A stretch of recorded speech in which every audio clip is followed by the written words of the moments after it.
welcome to the newest episode of the Enrollment Clinic. Today's topic is international student recruitment.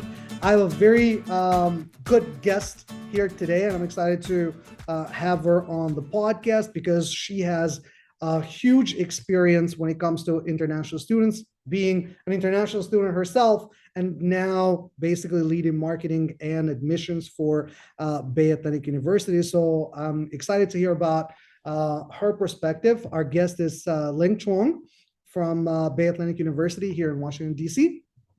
And I'm excited to hear about her experience, going from actually being a student, sitting in classrooms, going through the admissions process herself as a student, and now managing an entire department and how she optimizes with her experience that she currently has. So, Linh, welcome to the Enrollment Clinic.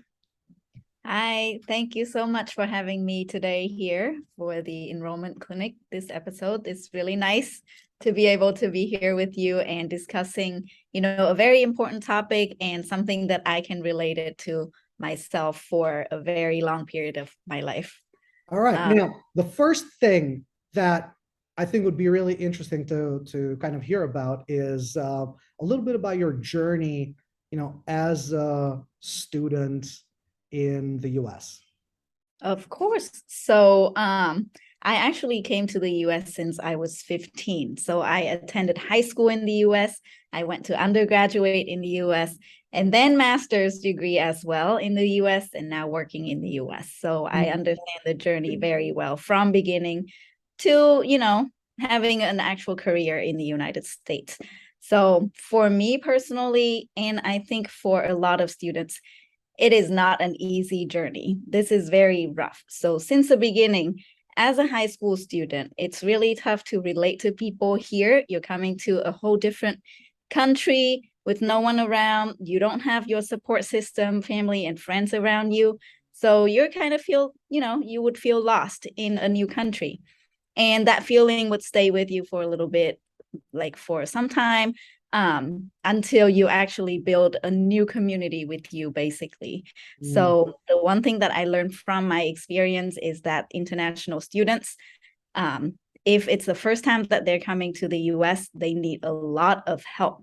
And by a lot, I mean every single step of the way, they need someone to guide them, to help them with everything, basically, because otherwise they have no experience, they know no one. As a school official, you kind of take on the responsibility of guiding that student to be able to be successful in the United States. Tell me a little bit about the decision, right? That goes, from a perspective of attending a school very far away from your home. Like, what are the top 3 or 4 things that each student kind of considers when they make that decision? So my experience, and also as well as a lot of Vietnamese students' experience, we have a lot of information in the country. So we kind of know the types of school and the types of careers that we can follow when we get to the US. However, the thing is, it's all on paper. So you don't know anything until you meet with someone and you talk about it, either from the school or from an agency. So you need that face-to-face connection to talk to the students. I had a quick question, specifically on the fact that you said that Vietnamese students have a lot of information, right? So is it a lot of web search? Do students kind of already know exactly what schools they want to go to? I mean, what type of information are they gathering, and where are they gathering this information? A lot of times, yes, in Vietnam, the students are very well informed based on, a few things. In agencies, they work in Vietnam a lot. Schools' websites, they follow websites like US Education, US News. So they're very well informed. That's most of the students. But a lot of students, of course, they don't have the means. Some don't even have internet. So they would rely on someone to come to them and give them the information. So for smaller schools like BAU, for example, I learned about BAU because someone came to me and talked to me about BAU. So for smaller schools, it's really hard to get the exposure that you want to reach these students. So you would need a lot of face-to-face interpersonal connections with the students. Now that you're in a position where you're actually evaluating not just applications, but also kind of thinking about, branding and marketing to international students, in various countries, right? How does having that perspective help you? Of course. So when I was an international student myself, honestly, in class, outside of class, I did not really, pay as much attention to like a plan for afterwards. So what is this degree for? What is my plan for after? So I feel like if there's someone that reach out to the students from the beginning. So basically you play the long game. You talk to them since they were in high school, you guide them through everything, build trust with the students, and helping them throughout the whole, their whole journey coming to the United States.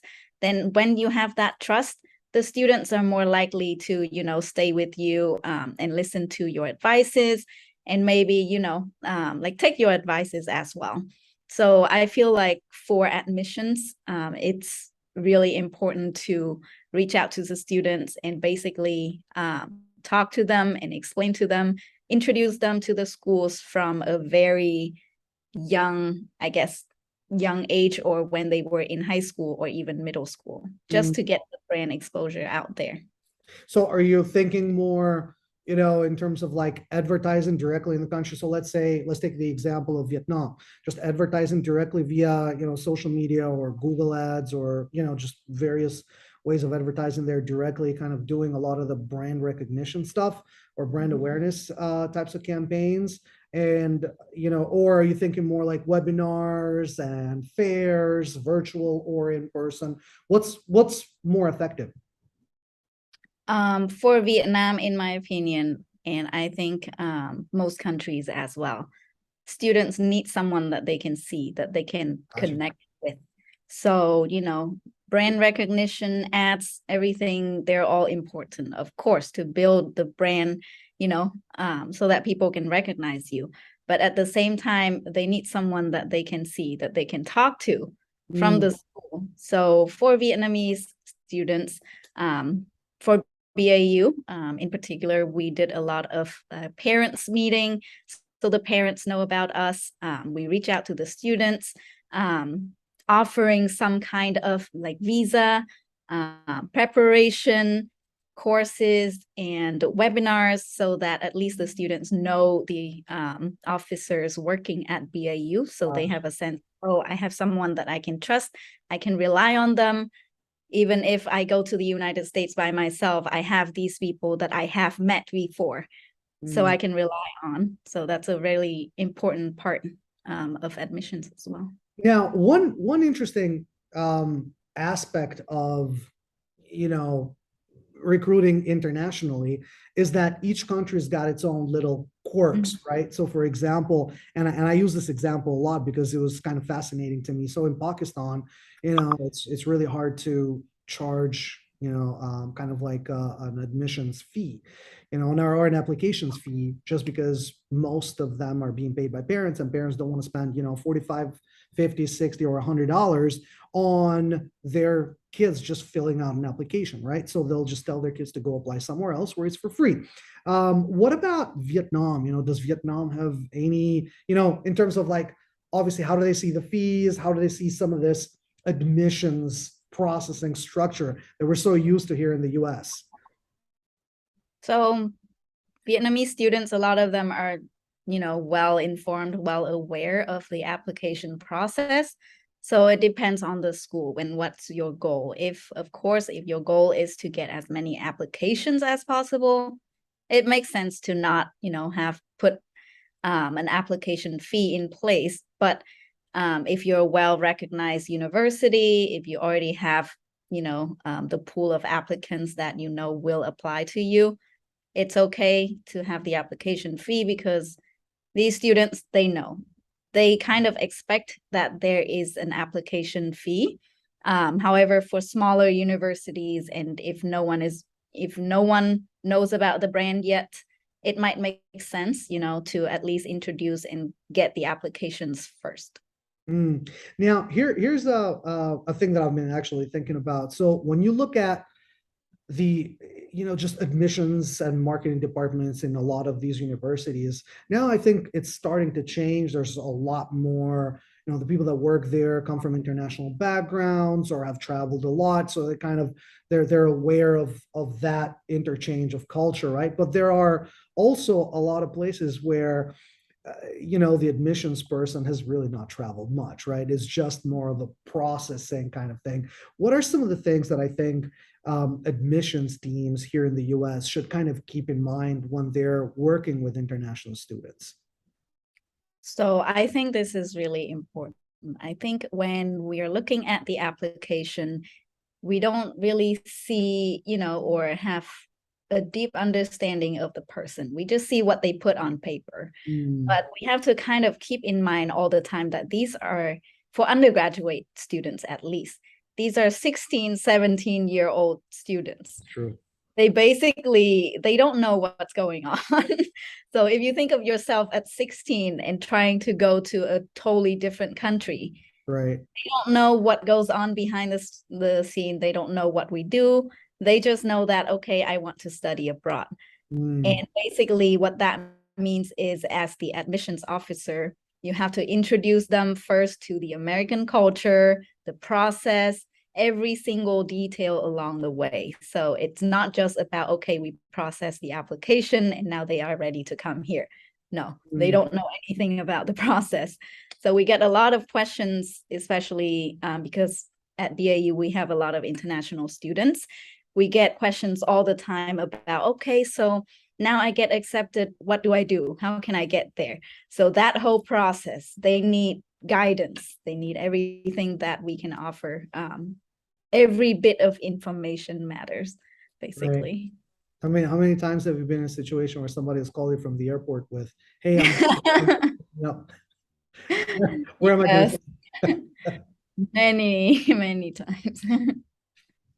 The admissions process, is especially for international students, is constantly, changing, and a lot of that depends on visas, right? Like, and the visa situation changes all the time.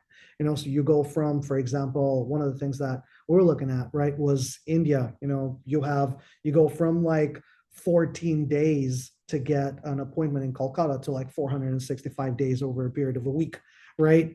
Or you have countries like Nigeria, Turkey, that it's like over 150 days to wait before you even apply before you can actually get your interview date. What are some of the things that you can do, given that there's so much time, right, in between? The entire process takes a long time, right? What can you do to maintain that relationship with the student over a period of 450 days, right? So while they're waiting for their visa appointment, they're always have you top of mind, and they keep thinking about kind of coming to Bay Atlantic University and kind of staying engaged. So what are some of the things that schools can do to keep students engaged over a period of long time? Of course. So every school is different. There's a different culture. But I think it's really important to have someone dedicated to, keeping the student engaged with the school. So for example, for my undergraduate degree, I went to University of Cincinnati for the interior design program. So at the time, of course, I chose this university because they had a really good interior design program. But part of it is because they sent someone to Vietnam to meet with the student every single semester. So anyone that got admitted, they hosted a lot of get-togethers, like in-person fairs, so that the students can meet with someone from the school. And that person basically is dedicated to helping these students get to the United States, get in classes and everything. So that part kind of sold me. And I think it's really important that universities do that as well, if you have the means and resources, of course. Having someone there to help the students throughout the whole process. Right. So I guess the main takeaways, from our discussion here today is that having that close interaction with the student and especially with their parents as well is key to helping them make the decision, right? Maintaining that relationship, through training and webinars and things like that is also very important. All right. Well, thank you, Ling. This has been super helpful and also very informational, specifically when we're talking about international students and some of the things and your experience as well as an international student here. So if people want to get in touch with you, is there like a Twitter account or anything that you have? Yes, of course. You can reach out to me on LinkedIn. The link George will provide to you. Yes, if you have any questions, just shoot me a message. All right. Awesome. Glad to have you here.